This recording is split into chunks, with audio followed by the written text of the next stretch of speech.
नमस्कार, स्वागत है आपका। आप देख रहे हैं प्राइम टीवी इंडिया। करते हैं शुरुआत देश और दुनिया की तमाम बड़ी खबरों के साथ। संभल यूपी में बच्चा चोरी के शक में भीड़ के हिंसक होने की घटनाएं लगातार बढ़ रही हैं। बता दें कि ऐसा ही एक मामला संभल में देखने को मिला, जहां दवा लेने जा रहे दो सगे भाइयों को भीड़ ने बच्चा चोरी के आरोप में जमकर पीटा। हालांकि किसी तरह पुलिस ने उन्हें बचाया और अस्पताल में भर्ती कराया। फिलहाल पुलिस ने मामला दर्ज कर जाँच शुरू कर दी है।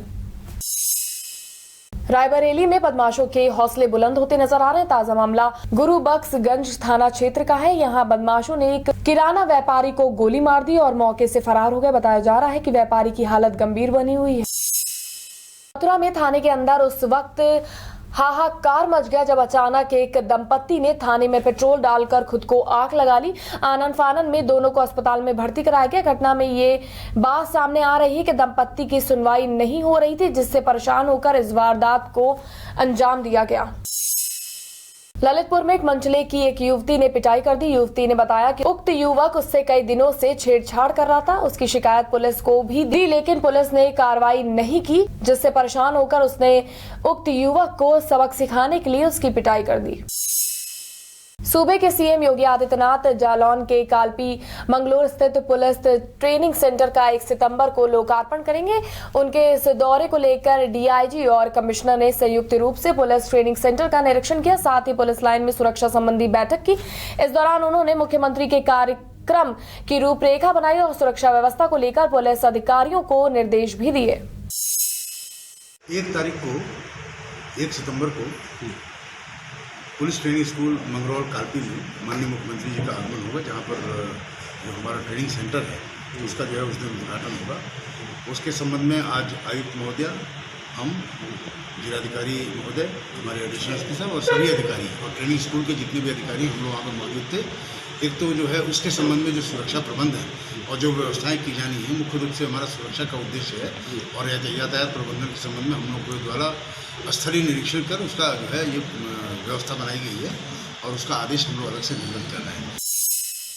बहराइच में स्वास्थ्य सेवाओं को और भी सुदृढ़ बनाने के लिए आधुनिक सुविधाओं से lace 14 advance life support ambulance को जिला मुख्यालय पर भेजा गया है। अस्पताल आने वाले इमरजेंसी में मरीजों को अब ट्रॉमा सेंटर और मेडिकल कॉलेज पहुंचाना बेहद आसान हो जाएगा। इस एम्बुलेंस में वेंटिलेटर की सुविधा भी मौजूद है और ये पूरी तरह से जीवन रक्षक किट से लैस है। एम्बुलेंस इंचार्ज प्रदीप सिंह ने बताया कि अब तक जनपद में लाइफ सपोर्ट सिस्टम से लैस केवल 4 ही एम्बुलेंस थी, जो कि मरीजों की तुलना में काफी कम थी। हमारे यहाँ 108 की 14 अतिरिक्त एम्बुलेंसें मिली हैं।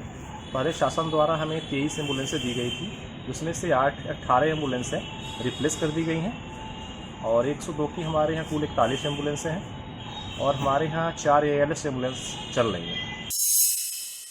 सिद्धार्थनगर के बौसी तहसील में रोजगार सेवकों को समय से वेतन न मिलने की अपनी मांगों को लेकर उन्होंने जमकर 1 दिवसीय प्रदर्शन किया, जिसके साथ ही उन्होंने अपनी मांगों का जल्द से जल्द निस्तारण करने की भी मांग की है।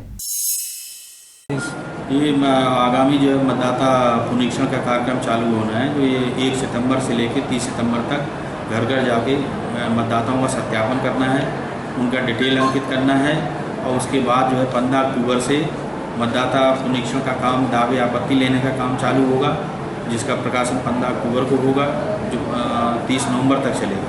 इसी के लेके जो है प्रशिक्षण बीएलओ को देने के लिए मीटिंग बुलाई गई थी और उनको प्रशिक्षित किया गया है। ललितपुर में दही हांडी कार्यक्रम के दौरान हुए गोलीकांड के 2 इनामी अभियुक्तों पुलिस के हत्थे चढ़ गए। पुलिस अपराध और अपराधियों पर लगाम लगाने के लिए थाना क्षेत्र के अंतर्गत ग्राम वसंत गुआ तिराहे चेकिंग व सर्च ऑपरेशन चला रही थी, जिसके अंतर्गत पुलिस ने इन बदमाशों को हिरासत में लिया है। तारीख में एक घटना हुई थी थाना बार के अंतर्गत, जिसमें 2 गुटों के बीच में लड़ाई झगड़ा हुआ था, फायरिंग हुई थी और एक व्यक्ति की डेथ हुई थी। FIR दर्ज हुई थी, इसमें 5 लोग पूर्व में ही गिरफ्तार किए गए हैं, हिरासत में लिए गए।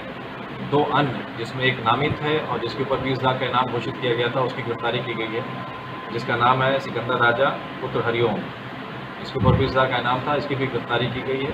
साथ में एक प्रकाश में आया अभियुक्त है पुष्पेंद्र, 2 और अभियुक्त हम लोगों ने गिरफ्तार किए हैं इस प्रकरण में और इनको हम लोग जेल भेज के वैधानिक कार्रवाई कर रहे हैं। अमृतसर के अजनाला में बलात्कार मामले में पुलिस से शिकायत के बाद भी कार्रवाई न होने पर परिवार वालों ने रामबाग थाने के बाहर प्रदर्शन किया। वहीं इस मामले में पुलिस का कहना है कि 2 आरोपियों को पकड़ा गया था, जिसमें से एक के खिलाफ कोई भी सबूत न मिलने पर उसे छोड़ दिया गया। अगर उसके विरुद्ध कोई सबूत मिलता है तो उसे फिर से गिरफ्तार किया जाएगा। फिलहाल के लिए बस इतना ही। हम फिर हाजिर होंगे देश और दुनिया की तमाम बड़ी खबरों के साथ, लेकिन जाने से पहले जिस तरह का भारत में घमासान राजनीति को लेकर अक्सर देखने को मिली जाता है, अक्सर राजनीतिक पार्टियां आपस में एक किस तरह से विवाद करती नजर आती हैं और इस समय भी वही हाल चल रहा है, वही दौर है। कश्मीर से अनुच्छेद 370 हट चुका है। वही विपक्षी पार्टियां किस तरह से केंद्र सरकार पर निशाना साधती नजर आ रही है, वही केंद्र सरकार किस तरह से विपक्षी नेताओं पर निशाना साधती रहती है। इसी को लेकर चंद लाइनें कि दोस्ती हो या दुश्मनी, सलामी दूर से ही अच्छी लगती है। राजनीति में कोई सगा नहीं, ये बात सच्ची लगती है। धन्यवाद।